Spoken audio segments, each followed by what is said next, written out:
When we hear the word negotiation, most of us think of high-powered deals being hammered out, a powerful sport figures agent demanding more money for his client. The atmosphere is tense, the players are tough, and the stakes are high. However, like it or not, we all are negotiators. We have to negotiate every day with family, friends, colleagues, or clients. We negotiate with our spouse about where to go for dinner. We negotiate with our child about bedtime, TV, and allowances. Negotiation is a process centered on a discussion that is intended to produce an agreement. Any method of negotiation may be fairly judged by 3 criteria. It should produce a wise agreement, if agreement is possible. It should be efficient. It should improve, or at least not damage, the relationship between the parties. Negotiation takes place over a period of time and moves through a series of steps that will be discussed throughout this course. Good negotiators share some very strong skills. They are excellent communicators and relationship experts. This course will help you to become a stronger negotiator and to understand the key elements of negotiating. You can try these techniques out in many situations, on the job and at home. Now, let's start with understand negotiating styles. Experienced negotiators understand their own style, as well as that of other people. They understand their own limitations and how their style can work for and against them. They also understand how to flex their own style and exhibit high levels of self-control so that they maintain composure and control through the negotiation process. If we approach negotiation as a collaborative effort, we are better able to notice and acknowledge our partner's use of language and body language, and we can recognize things they value through the words they use in conversation or in written drafts of an agreement. In return, we can adapt our language to reflect their values, appealing to their understanding. We can modify our approach to reflect their interests and values, and, as a result, increase the chances that they will take us seriously. However, we are not as capable of noticing subtleties if we are involved in a negative or confrontational environment. Cooperative negotiators look for a win-win situation where both parties know that they were able to get the best possible result. But competitive negotiators aim to win in the negotiation. Their goal is to get as much value as possible for their objectives, whether their counterpart gets any satisfaction or not. In combined approaches, one negotiator may be cooperative and the other competitive. When both are cooperative, they will find a solution if there is one available. If both negotiators are competitive, they may both dig in their heels and refuse to offer any concessions to the other side. So, how to identify your own negotiating style? Effectiveness is an important element of style. An effective competitive negotiator may bully an ineffective cooperative negotiator. This could occur when an idealistic or naive individual tries to negotiate with someone who is headstrong or impatient. Someone who is competitive but not very effective would be inclined to intimidate or bluff their way through a negotiation because they are not well prepared. Instead of drawing on knowledge as the negotiation gets underway, they increase their level of aggression and even lose their composure. This can lead to a breakdown in negotiation. Think of the last time you negotiated something. This might be something routine that you did not recognize as a negotiation. A friend who paid for lunch, for example. Have you ever had lunch with a friend and had that brief, awkward struggle over who would pay the bill? Briefly describe the situation. Were you cooperative or competitive? How effective were you in your approach? Were you satisfied with the outcome? Was your partner? What would you do differently next time? Remember, Whether you are negotiating a salary increase for yourself or negotiating a collective agreement on behalf of others, it is important to understand what you are getting into, the result you want, and how you intend to go about it. Remember, when you are in the process of negotiating, you are also in the midst of creating, maintaining, or damaging relationships. Building strong relationships and developing trust are extremely important when it comes to negotiating. Negotiation is a process that moves through a series of phases. Understanding the phase you are in, as well as developing skills pertaining to each step of the process, enhances your negotiating ability. We will explore this process in greater detail a little later in this course. Welcome back, guys! Negotiation can be categorized in different ways. Here are just a few ways that we can look at negotiation: integrative and distributive. If we distinguish between integrative and distributive negotiations, we are saying that the parties are looking for different things as they approach the negotiation. Integrative negotiations are commonly referred to as win-win. In this type of negotiation, each side is working towards a solution where everyone wins something. They can make trade-offs, look at multiple issues, and try to expand the pie rather than divide it. Integrative negotiations foster trust and good working relationships. Distributive negotiations are referred to as win-lose. One party gets what they want, and the other party has to give something up. This can be the case when you negotiate a lease on office space, for example. If you feel like you got a good deal and the property manager had to give something up for you, you won. If you feel like the property manager had the upper hand and you got ripped off, you lost. The parties' interests often seem to be opposed, although this may not be the case once you look at things creatively. And so this type of negotiation does not lead to lasting or positive relationships. Next, inductive, deductive, mixed. The inductive method involves starting on small details and working upward until a settlement is reached. This can be the case where, for example, an employer and labor union are negotiating the details of an employee pension and investment plan. Small details are addressed one at a time.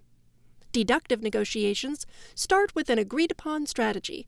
They rely on established principles and a formula to frame the negotiation while the parties work out the details.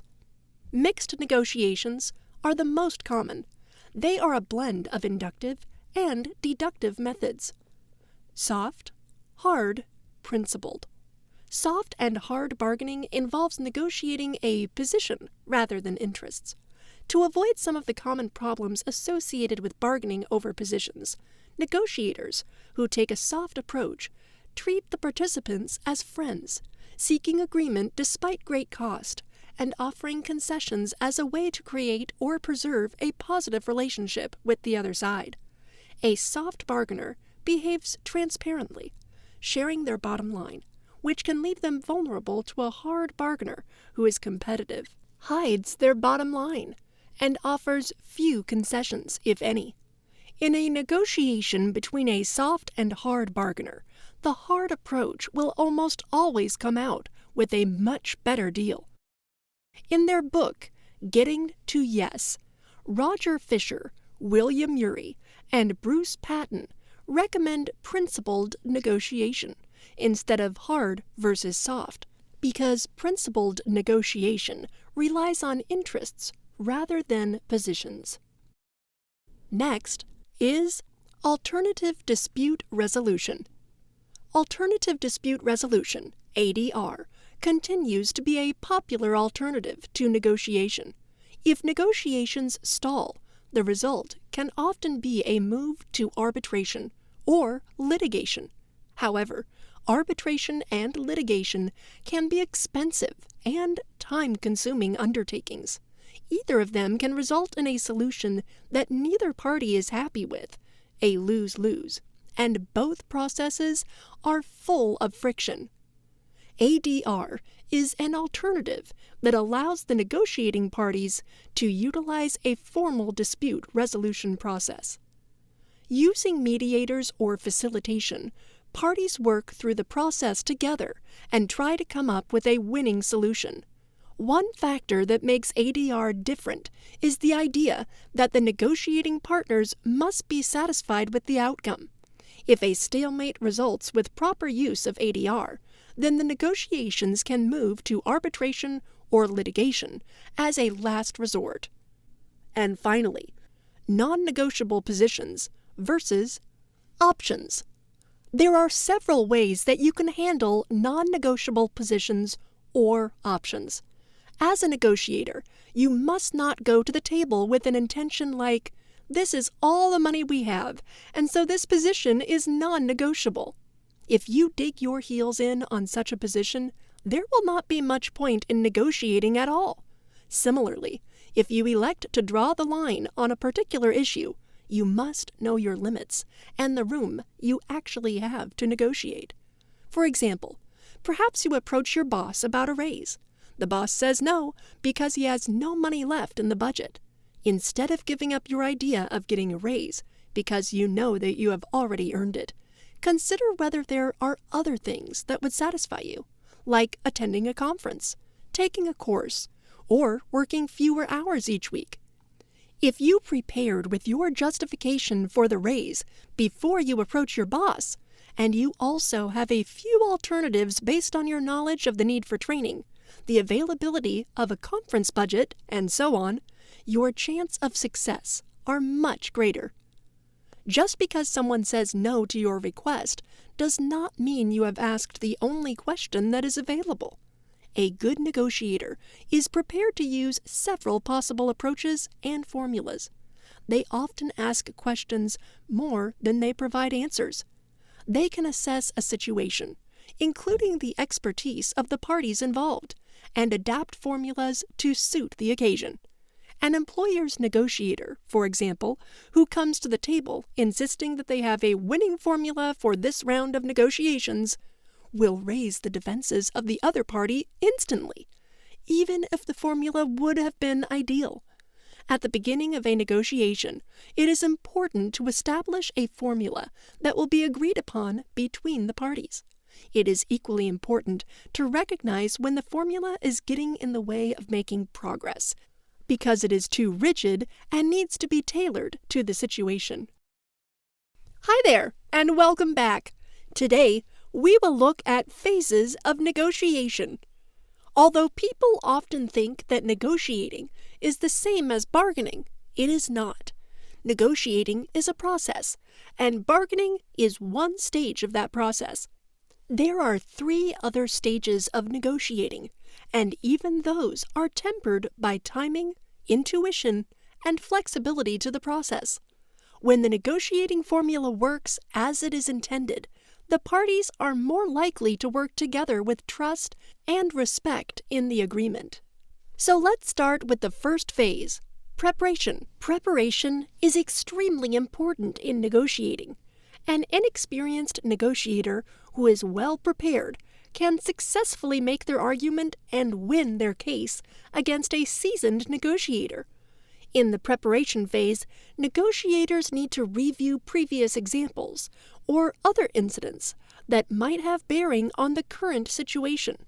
It is in this phase that parties will decide to negotiate rather than pursue court-ordered settlements as a way to control their costs or the amount of time spent in court. When the cost of not negotiating a resolution is higher than the cost of negotiating, then negotiation can be the most desirable course of action. Phase number 2, exchanging information. This is not a step that many negotiators consider consciously, except perhaps in legal situations, where it is referred to as disclosure. But it makes sense, even in negotiations at home, and certainly in the workplace. Exchanging information is really an extension of preparation and allows both parties the opportunity to consider all of the available information before a bargaining meeting takes place. For example, say that you are the new supervisor of a 20-person team at work. Your sense is that production could be improved if the tasks were divided differently among members of the team. You mention this in passing to your boss. He shares with you that a couple of team members tried something like this before, but it never got off the ground because some members became territorial and felt their jobs were being threatened. Your boss has shared an important piece of information with you. Ask yourself, how can you use this knowledge as you continue to prepare for a negotiation with your boss? The strength of these answers could put you in a much stronger bargaining position when you present your ideas to the boss. Next one is bargaining. This is the meat and potatoes part of negotiation. Bargaining is where interested parties go over their agreements and negotiate changes, sometimes one term at a time. There are times when an agreement in principle can lead to a long and protracted request for agreement on smaller details. Those smaller details are worked out in bargaining, the phase where actual sacrifices and concessions are made. This is the stage where hostility and anger can become evident as the parties work on the final details of an arrangement. It is important that negotiators remain calm, professional, and relaxed during this phase. If negotiators lose their tempers or argue, the negotiations may fall apart. No progress can be made if people are not speaking to one another. A common example of bargaining outside of the workplace is in divorce proceedings. The divorcing couple may agree in principle that they will share custody of their children equally. However, the details of deciding how to share the children during special occasions, like birthdays, school holidays, or Christmas, can become extremely difficult to work out, much more so than deciding other details, such as who is responsible for particular amounts of debt. Commitment and closing.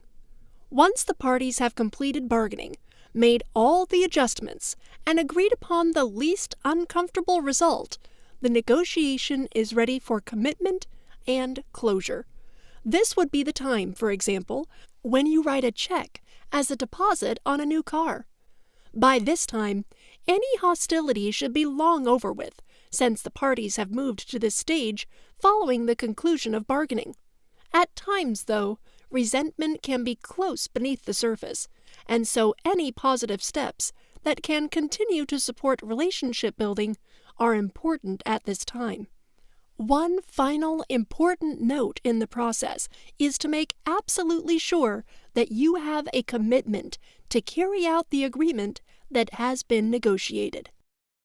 Before we go into any negotiating session, whether with family members, colleagues, or clients, there are essential steps we must take if we want a successful negotiation process. Sometimes we are in the midst of negotiation without recognizing it. If this occurs, we have less chance to improve the outcome. If you have not thought of the transaction as a negotiation and have not prepared, chances are the results will not be as beneficial for you as they might have been.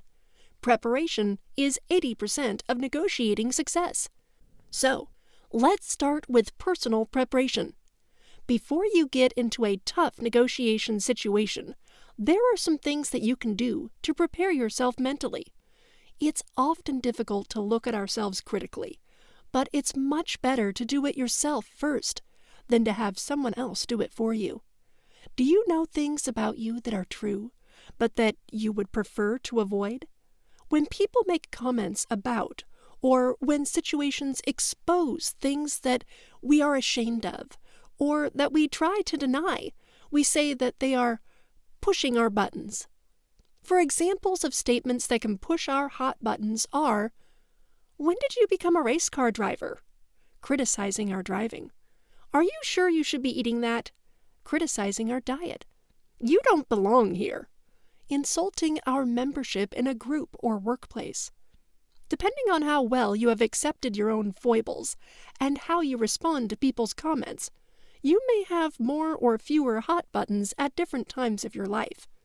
A lazy Saturday afternoon that is interrupted by someone saying, "You never do anything around the house," can push a lazy button and a guilt button. You may start thinking, "Should I be cleaning that bathroom right now?" Or, "I knew I should have vacuumed before I sat down." When you know what your own personal hot buttons are, you can prepare for them and then control your reactions. One technique that negotiators may use is to try and say things that will fluster their partner. Once you are flustered, you could be more likely to give in to their demands or overlook something that they try to slip into an agreement. Know what pushes your buttons, and you could save yourself some grief in the negotiation process. What are your hot buttons? Give concrete examples of at least 3 statements that might be hot buttons for you in a negotiation. How will you respond when your hot buttons are pushed? If you cannot think of an example, 2 samples are provided to get you started. You don't know what you're talking about. Haven't you been listening? Why did they send you to negotiate this issue? You're useless, dumb, lazy.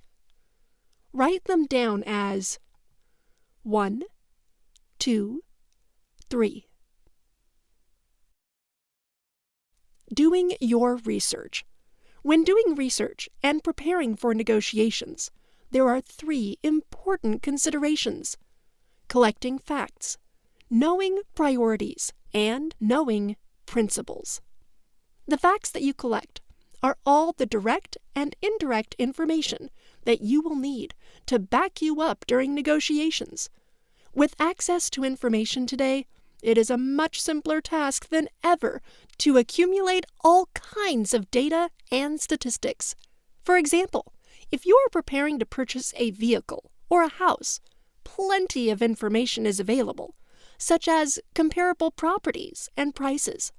If you are preparing to negotiate a raise or are negotiating salary increases at work, then comparable wage statistics, the history of the organization, and its mission and values, previous experiences in the collective bargaining process, and strategic plans are all important concepts to understand. Knowing priorities means having a good understanding of what you want from the negotiation. You also need to know what the other party wants. Understanding your principles, both as a negotiator and as an individual, will help you to form and present a case that is compelling and believable. Understanding the principles of the other party can also be very helpful to you.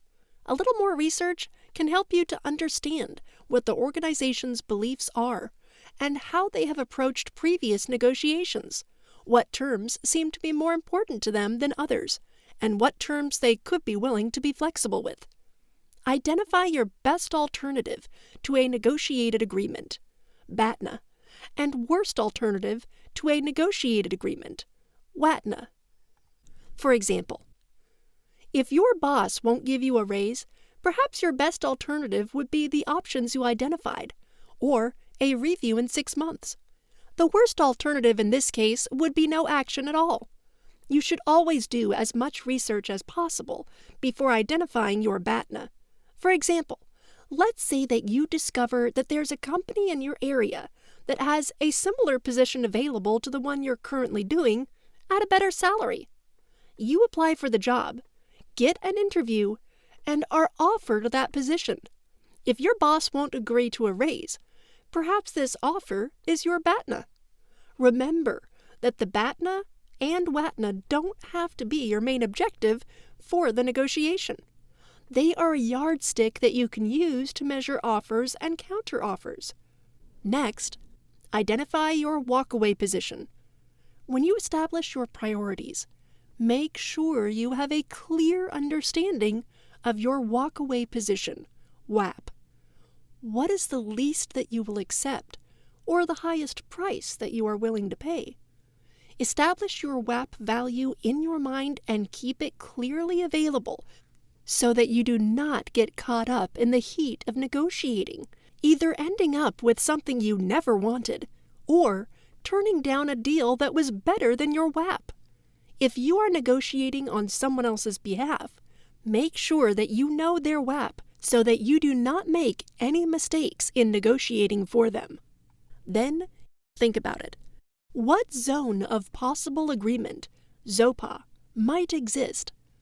It's also a good idea to analyze possible agreements before you go into a negotiation. The zone of possible agreement, ZOPA, is an area of overlap where the desired outcomes of both parties reside, and where both parties can live with the outcome. Once you reach a ZOPA, the finer details need to be worked out within the scope of what both parties have already found is potentially working for them. For example, if your business forecasting allows for a 2% salary increase each year for the next 3 years, and similar companies in your industry are offering the same, and you are asking for 7% over 4 years, then you may be within the ZOPA. Now, to put theory in practice, let's consider this example. Imagine you and your friend recently decided to become roommates and share a 2-bedroom apartment. You are a freelance artist and you work from home. Because you spend more time at home, she feels that you should do more of the housework and pay a larger share of the power and water bills. This issue is causing significant strain on your relationship, so you decide to try to negotiate a solution. What might be some of your hot buttons? Determine your main objective and supporting points. Determine a fallback position. Identify your best alternative to a negotiated agreement and worst alternative to a negotiated agreement. Identify your walkaway position. What zone of possible agreement might exist? Now you are ready to negotiate. If you are preparing to negotiate, you must have a good idea of what you want, how you will present your case, and when you are willing to walk away from a deal. The importance of preparation cannot be overstated. The more prepared you are when you begin negotiating, the more likely you are to work through the process in a systematic way that reduces conflict or hostility and moves you toward a final outcome that you are satisfied with. Years ago, we used to hear that we only have about 5 minutes to make a great impression. Well, in today's world, we seem to have shortened that to about 90 seconds. So if you plan to make a good impression within those 90 seconds, let's consider these points to make a positive impression. First and foremost, confident posture. Then, eye contact. And minimal body movement. Obviously, clothes are clean, unrumpled, and stain-free. Shoes are clean and polished. Fingernails are clean. And finally, pleasant expression. You can also control that critical first impression by observing the following guidelines based on the Rule of 12, which suggests that we first notice and remember 3 things about people we meet. The first 12 inches from your shoulders up. The first 12 steps a person takes. The first 12 words a person speaks. The first rule of 12 tells you that people notice everything above the shoulders of your jacket. Your tie knot, how well pressed or creased your collar is, the length and neatness of your hair, your complexion, your eyes, and your smile. Remember to smile, as this is a key factor in creating that critical first impression. The second rule of 12 tells you to enter a room with confidence and to look as if you both have a reason to be there and are happy to be there. Smile and extend your hand. Keep your shoulders back and stand up straight. If you carry a briefcase or purse, keep it in your left hand so that the right hand is ready to shake hands. The third rule concerns your first 12 words, which should always include a thank you of some kind. For instance, you could thank the manager or client for taking the time to see you. Indicate that you're glad you could finally get together, or mention that you've been looking forward to meeting the person for a long time. Your words should invite the other person to respond in kind, For instance, by saying, "You're welcome." This approach puts everyone at ease and opens negotiations on a friendly footing. Remember, first impressions are lasting. So give those first 12 inches, 12 steps, and 12 words everything you've got. And think, do you look approachable? Far more important than how much our suit cost and whether our shoes are polished is whether or not we look approachable. Again, if we are to look approachable, we smile, make eye contact, shake hands with a good but not overpowering grip, show interest in the other person, and call them by name. Remember, we were inherently more respectful of each other in the past and devoted more time to the niceties of getting to know someone and explore common ground. In today's world, we aren't willing to invest the time and effort to get to know one another. We make appraisals and assumptions and form decisions, all within the space of a few seconds. But, in summary, I would say, research tells us people determine 7 things from your appearance: income, education level, social position, sophistication, success, moral character, trustworthiness. So, think about it. What does your appearance say? Do not ignore that handshake. During the important first few minutes of a new relationship, a handshake is usually the only body contact between two people. It can communicate warmth, a genuine concern for the other person, and an image of either strength or gentleness. It can also communicate indifference and weakness. Developing a professional handshake is perhaps one of the most valuable business skills you can ever cultivate. The message you communicate with your handshake is determined by 5 factors. Degree of firmness. Your grip should be firm rather than weak. However, you don't want your handshake to be painful to the other person. Consideration is appreciated. Be especially considerate if you are shaking hands with someone in a receiving line who has many more hands to shake, someone who is wearing a lot of rings, or who is obviously elderly and perhaps fragile. Dryness of hand.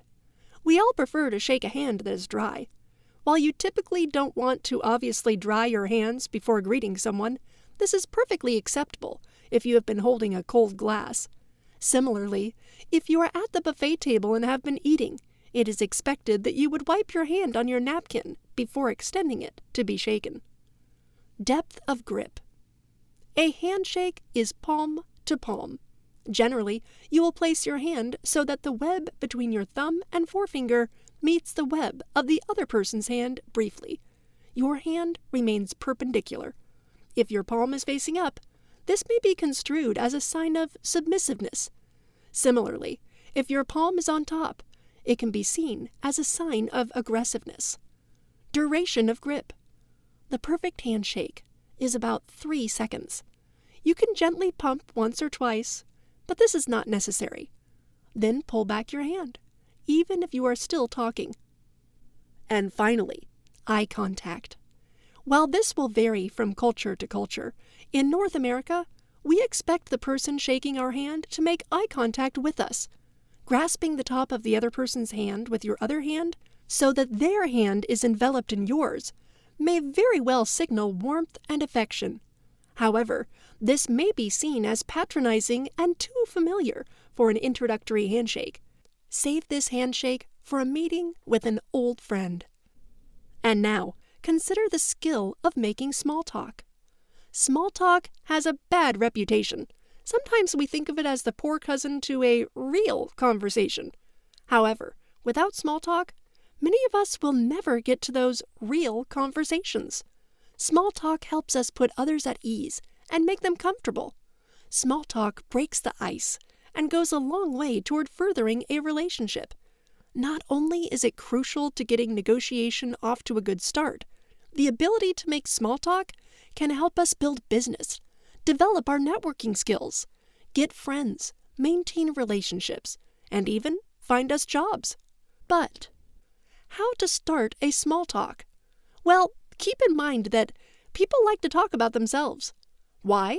Because it's the easiest subject to discuss. It's always harder to speak about something you know little about. For example, would you rather explain Shakespeare's influence on film and television, or talk about your favorite movie? So, learn to ask open-ended small-talk questions to build up an exciting and dynamic conversation, encouraging the person you're speaking with to open up. However, never talk about something too personal. The forbidden topics are the person's health, religion, and political views. And the best subjects are weather, sports, shows and movies, art, your location or venue, food or cooking, professional interests and responsibilities. Just keep your chatting light and ask questions about the interests, job, or surroundings. Hi there, welcome back. If you are new to workplace negotiations, you may have heard some horror stories about negotiations that have gone badly. Examples of adults losing their tempers, throwing things, storming out of meetings, or refusing to attend meetings at all have all happened during business negotiations. In a worst-case scenario, a group of employees may be moved to go on strike, completely disrupting business operations. In spite of these examples, you must remember that negotiations take place every day and are the result of people calmly working through a process that is designed to be successful. To retain your composure while negotiating, there are several things you can do. First one is detach yourself from the outcome. The outcome of this negotiation is not about you personally.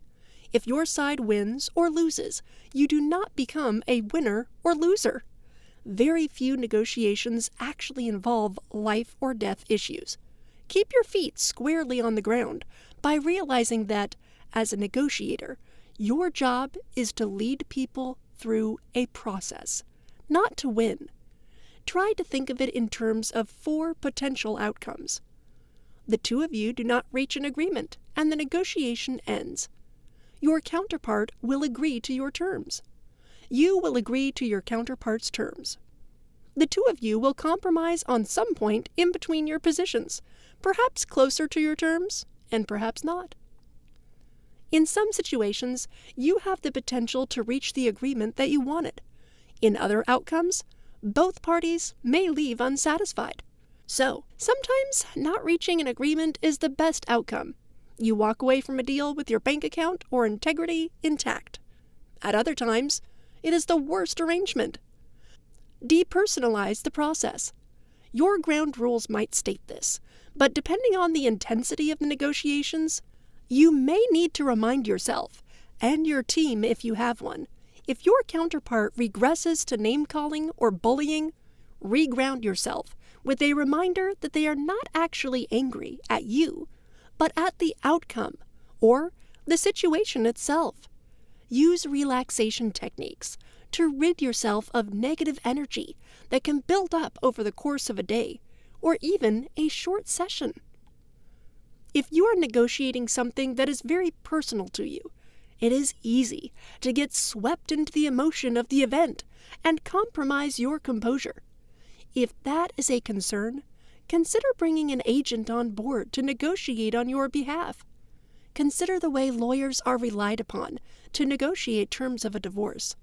The lawyer is an expert at negotiating and can remain detached from the outcome. This can be of great benefit to a spouse who finds himself or herself emotionally overwrought in a negotiation. Negotiators can act as agents in a variety of settings, like a house purchase, workplace labor disputes, and much more. So, you should learn to work with the other party, not against them. Most negotiations really do start out collaboratively. It should be part of your mandate to work with your counterpart, not against them. Consider some creativity when it comes to negotiating, and let your counterpart know that you are interested in working in collaboration as a means to resolve issues or come to a decision. Initially, they may be resistant, But most people appreciate a collaborative approach over one that has undercurrents of hostility or suspicion. If you have been successful at detaching yourself from the outcome, as we explored in the previous section, then you will find it easier to be more collaborative as you negotiate. At the same time, you may also notice that you can be more creative. One creative approach to working with your counterpart is to strongly consider the environment in which you are negotiating. So, instead of square tables where you pit yourself against another, try sitting beside your counterpart, or make use of round tables where there is no power seat at the head of the table. Also, consider lighting, access to windows and fresh air and building noise. No one wants to have delicate conversations next to the clatter of dishes in a kitchen or near the flushing toilets of a busy washroom. While negotiating, don't bring your baggage to the table. Make sure you check your personal baggage at the door. One common place where workplace negotiations can get hostile is when an employee who has unresolved issues is also a part of the Labor Management Bargaining Committee. That person can turn a workplace negotiation into a grandstand for their personal issues and undermine the collective bargaining process. Think of the things that might be on your mind as you prepare for negotiations. Make sure that you have either dealt with them or have them securely under lock and key well before you start negotiating. Examples of baggage can include a fight that you had with your spouse before leaving for work in the morning, or feeling frustrated that you have missed lunch. Avoid power struggles. If you notice that the tone of conversation changes and a power struggle is taking place, one very fast way to disarm it is to take responsibility for it. You can try a statement like the following: "Do you mind if we pause for a few moments? I can feel myself taking your last few statements personally, and I can feel my heels digging in. Please accept my apologies. Do you mind if we take a short break and then we can go over this point again once I have had a chance to clear my mind? Perhaps we can try to approach it from a different angle." You do not have to mention that you feel the conversation becoming a power struggle. Simply acknowledge the change in tone within the meeting, and then take a moment to collect yourself and regain composure as you move forward. Focus on a positive process. Remember, in negotiating, you do not want to focus on the outcome. You want to focus on the process. By focusing on a positive process, you will set your mind to pay attention to what is going on in the negotiation, reading body language, paying attention to details in contract wording, acknowledging any stress that your body feels, and using that to fuel your own batteries for the task at hand. Focusing on the process will prevent you from attaching yourself to an outcome or getting distracted by other people's emotions as they work through the negotiation process with you. All too often, negotiators end up like the proverbial sisters who quarreled over an orange. After they finally agreed to divide the orange in half, the first sister took her half, ate the fruit, and threw away the peel, while the other threw away the fruit and used the peel for her half in baking a cake. All too often, negotiators leave money on the table. They fail to reach agreement when they might have, or the agreement they do reach could have been better for each side. Too many negotiations end up with half an orange for each side, instead of the whole fruit for one and the whole peel for the other. Why? As valuable as it is to have many options, people involved in a negotiation rarely sense a need for them. In a dispute, people usually believe that they know the right answer and that their view should prevail. However, in most negotiations, there are 4 major obstacles that inhibit the inventing of an abundance of options, such as premature judgment, searching for the single answer, the assumption of a fixed pie, thinking that solving their problem is their problem. In order to overcome these constraints, you need to understand them. Let's start with premature judgment. Inventing options does not come naturally. Not inventing is the normal state of affairs. Under the pressure of a forthcoming negotiation, your critical sense is likely to be sharper. Practical negotiation appears to call for practical thinking, not wild ideas. However, as a negotiator, you will of necessity do much inventing by yourself. It is not easy. By definition, inventing new ideas requires you to think about things that are not already in your mind. You should therefore consider arranging a brainstorming session with a few colleagues. Such a session can effectively separate inventing from deciding. The process of negotiating can become stale. Positions can become immovable when both sides run out of ideas and have little to offer. Sometimes that can simply be the result of spending a lot of time bargaining and everyone getting tired. If that is the case, take a break from negotiating to brainstorm. Brainstorming is one of those creative periods where you can surround yourself with a group of people and simply generate ideas. Gather a group of people, perhaps your team at work. Let them know that you are looking for ideas and arrange a brainstorming session. Brainstorming is a time when ideas are freely generated. Recorded on chart paper or a computer is usually convenient. Explored, not judged. In a brainstorming session, make sure that the ideas being generated are not judged, or you will find that people's creative juices stop flowing as they become wary of having their ideas ignored or discounted. The idea of brainstorming is to get ideas out in front of the team.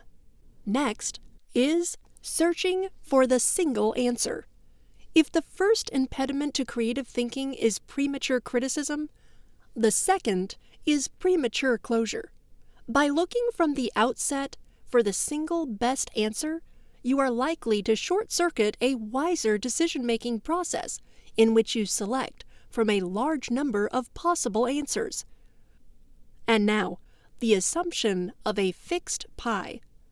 The third major block to creative problem-solving lies in the assumption of a fixed pie. The less for you, the more for me.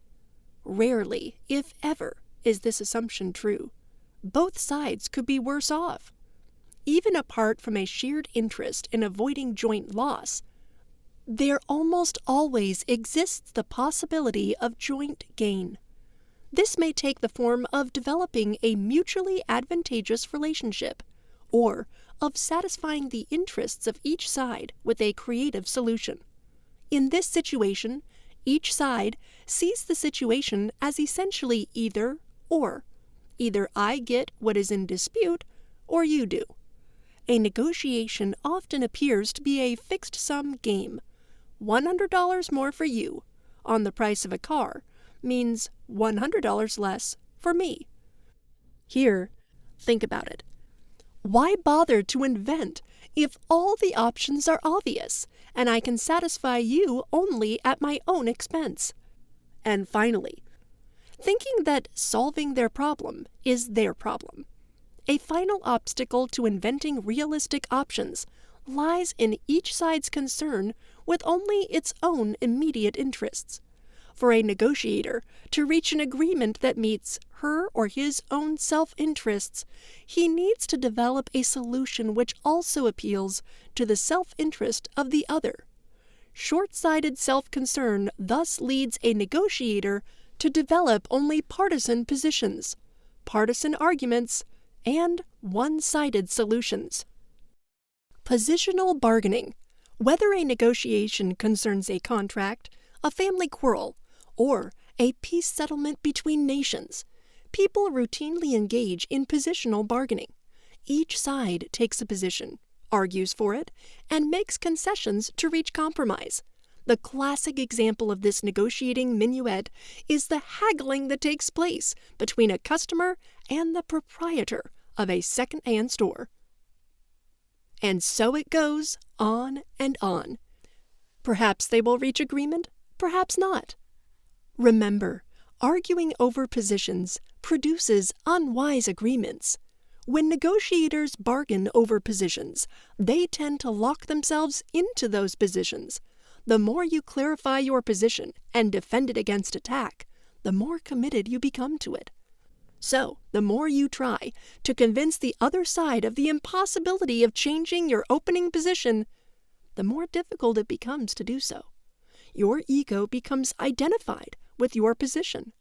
You now have a new interest in saving face. Any agreement you reach must be explained in light of your position. When more attention is paid to positions, less attention is devoted to meeting the underlying concerns of both parties. Agreement becomes less likely. Any agreement reached may reflect a mechanical splitting of the difference between final positions, rather than a solution carefully crafted to meet the legitimate interests of the parties. The result is frequently an agreement less satisfactory to each side than it could have been. Also, arguing over positions endangers ongoing relationships. Positional bargaining becomes a contest of will. Each negotiator asserts what he or she will and won't do. The task of jointly devising an acceptable solution tends to become a battle. Each side tries through sheer willpower to force the other to change its position. Anger and resentment often result as one side sees itself bending to the rigid will of the other, while its own legitimate concerns go unaddressed. Positional bargaining thus strains and sometimes shatters the relationship between the parties. Commercial enterprises that have been doing business together for years may part company. Neighbors may stop speaking to each other. Bitter feelings generated by one such encounter may last a lifetime. And being nice is no answer. Many people recognize the high costs of hard positional bargaining and try to avoid them by using a more gentle style of negotiation. Instead of seeing the other side as adversaries, they prefer to see them as friends. Rather than emphasizing a goal of victory, they emphasize the necessity of reaching agreement. In a soft negotiating game, the standard moves are to make offers and concessions, to trust the other side, to be friendly, and to yield as necessary to avoid confrontation. The following table illustrates two styles of positional negotiating strategies as either of these two styles. Please have a look at this slide.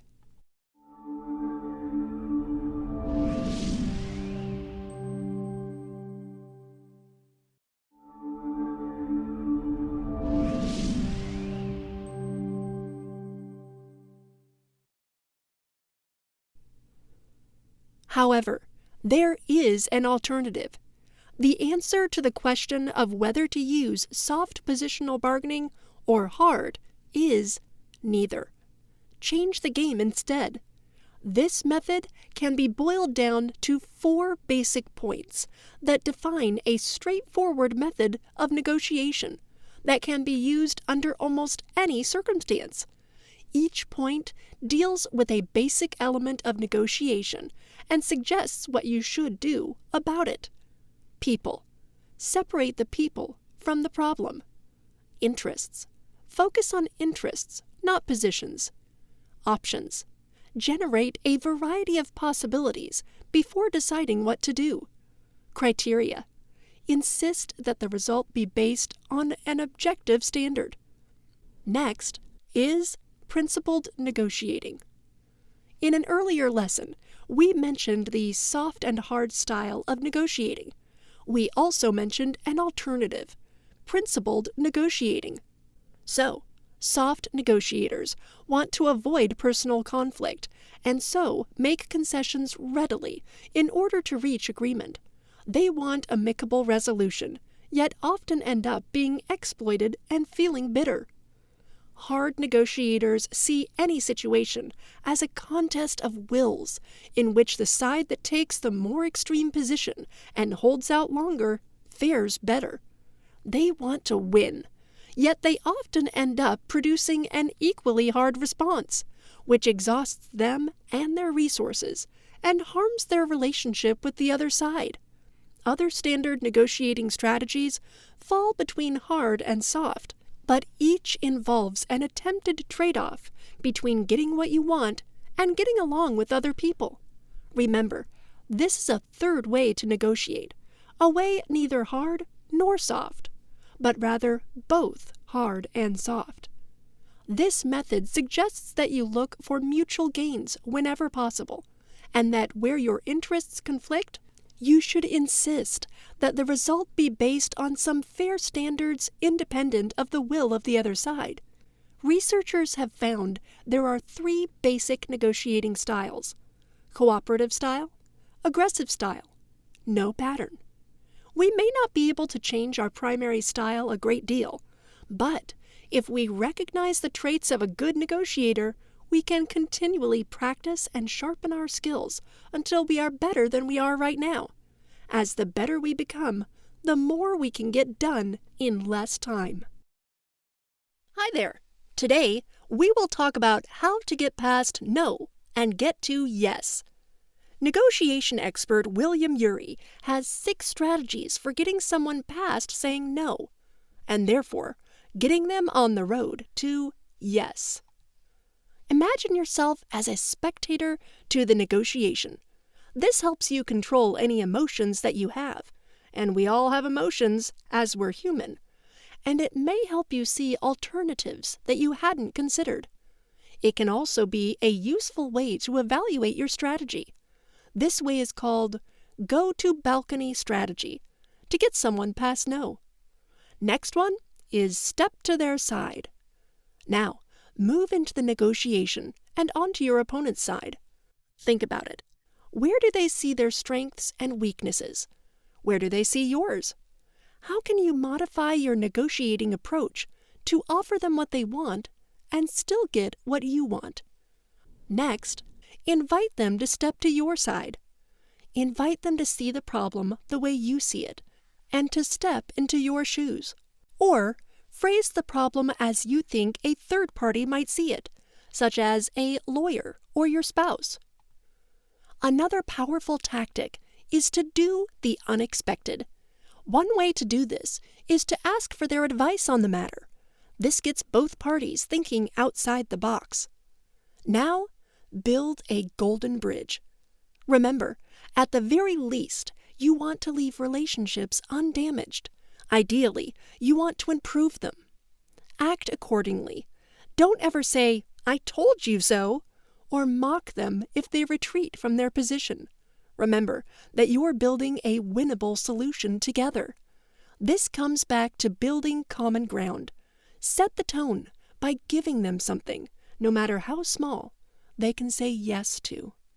And now, make it difficult to say no. Show them where you're coming from.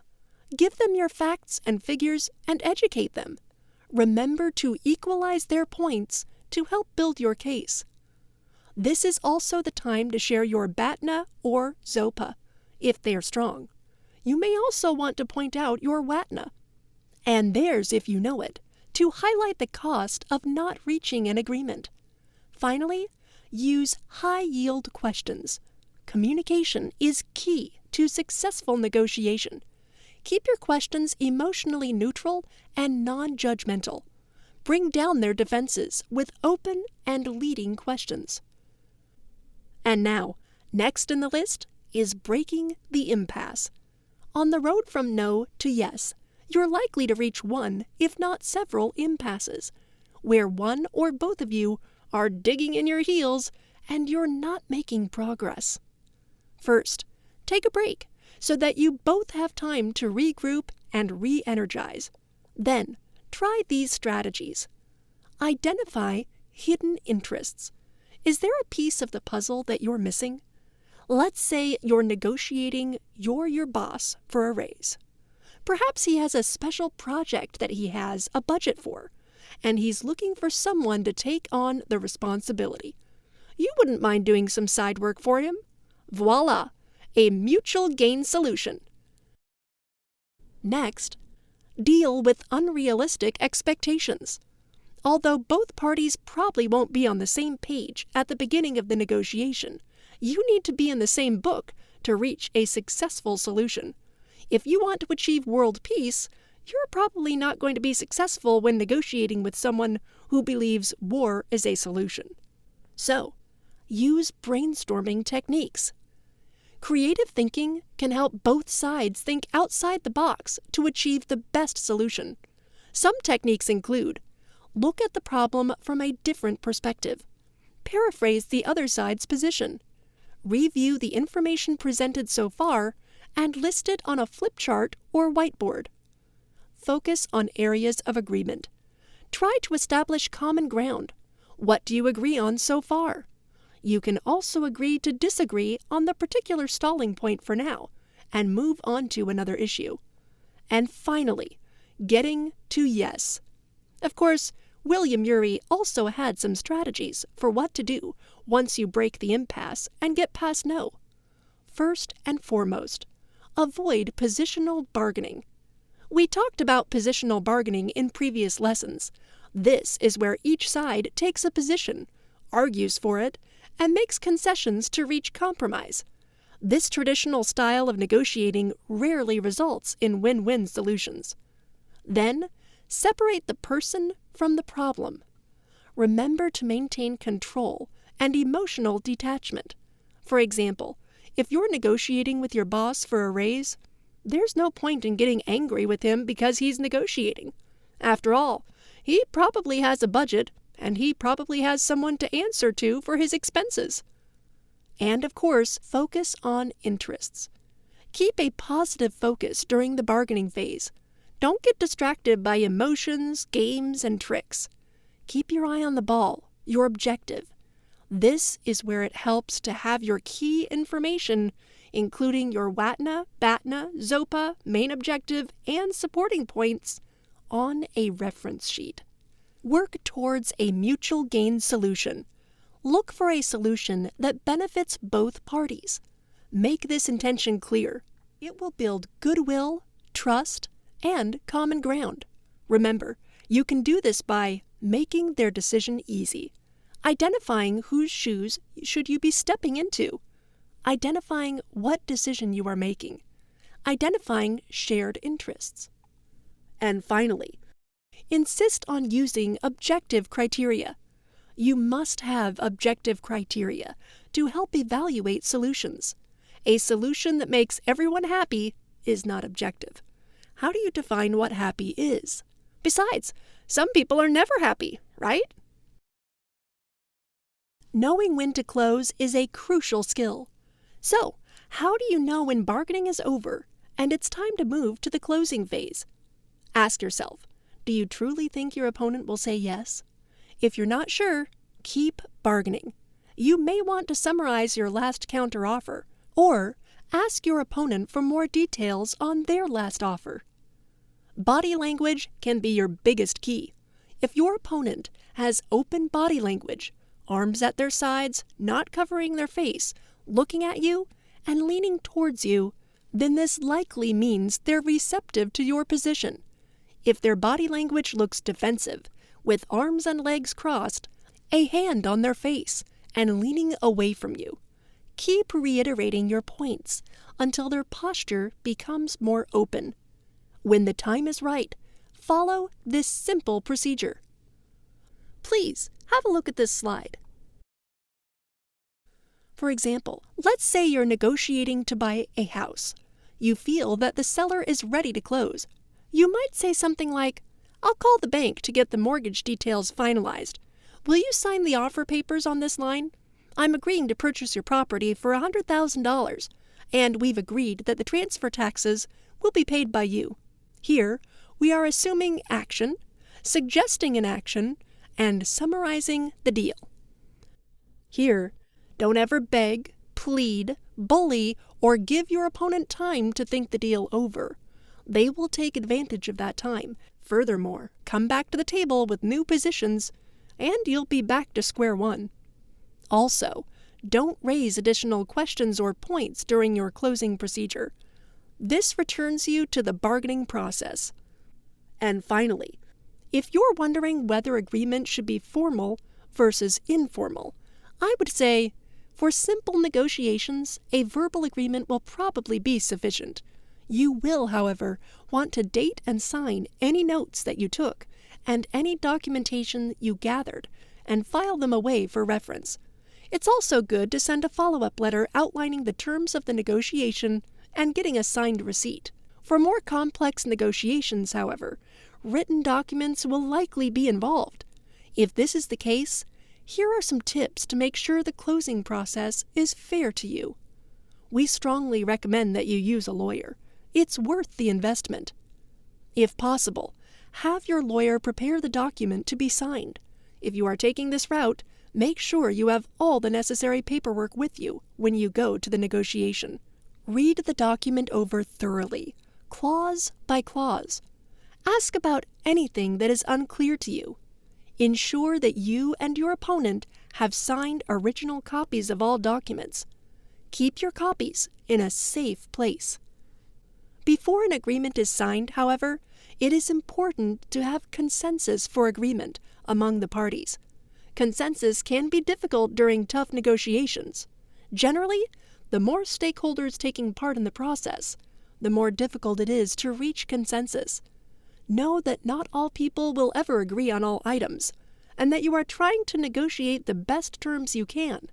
Persuasion, the ability to have people recognize the value in what we are saying, is an exceptionally valuable communication skill for a negotiator. As mentioned previously, you will also have to secure the commitment to actually carry out the agreement. One way to do this is to ask the other party to summarize their understanding of the agreement and to get it in writing. To clarify, it can help to ask them 3 questions. Please explain what we have agreed to. Do you agree with what we have agreed to? Are you committed to carry out the agreement? If not, what factors need to be clarified? The closing process.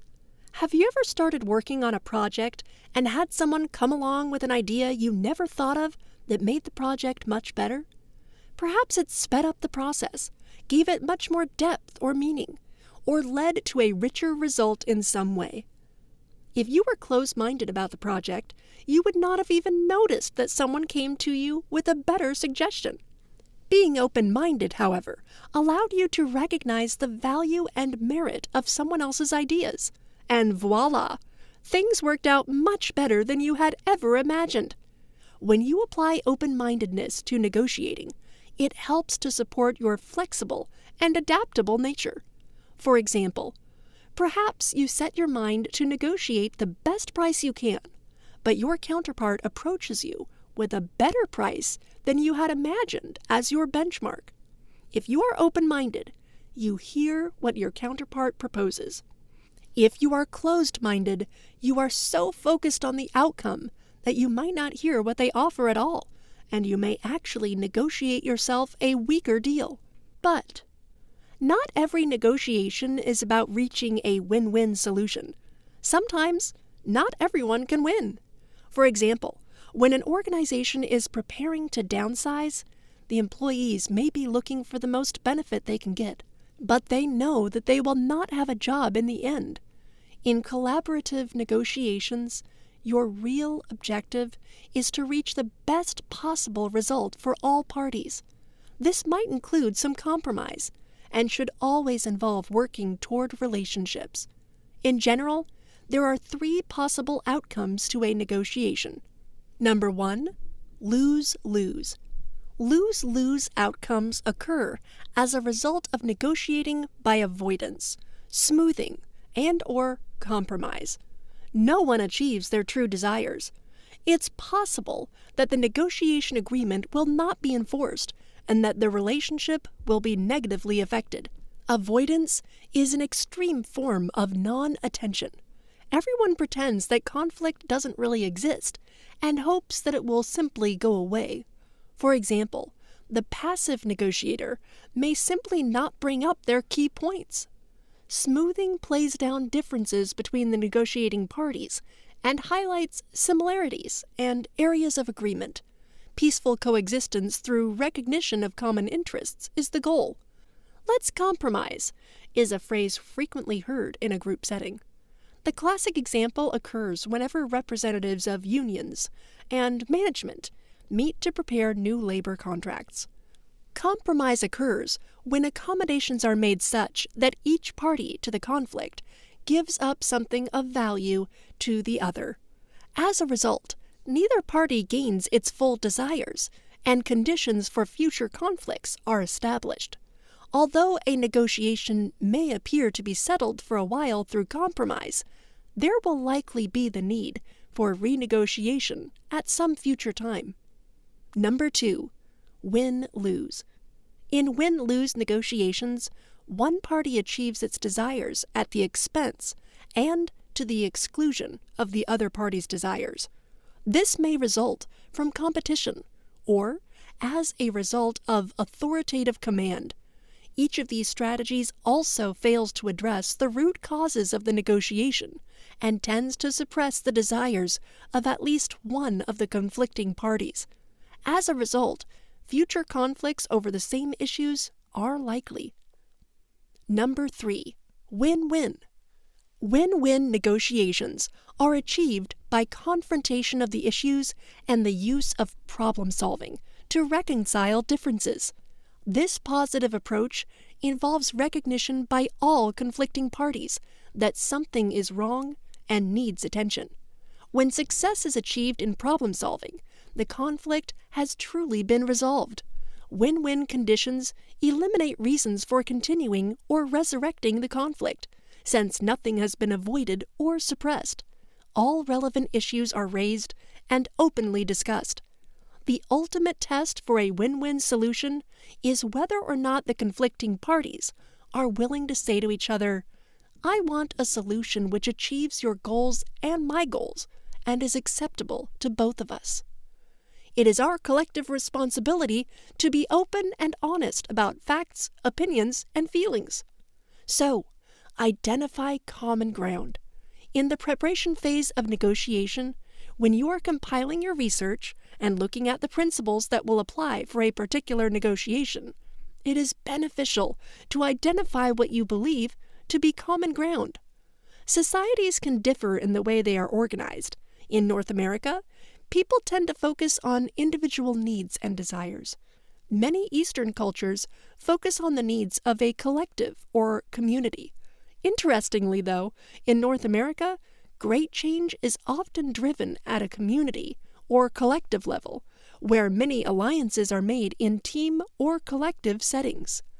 Agreeing on common ground in a negotiation means that there are some areas that can be excluded from bargaining, and that you are fostering a relationship with your counterparts.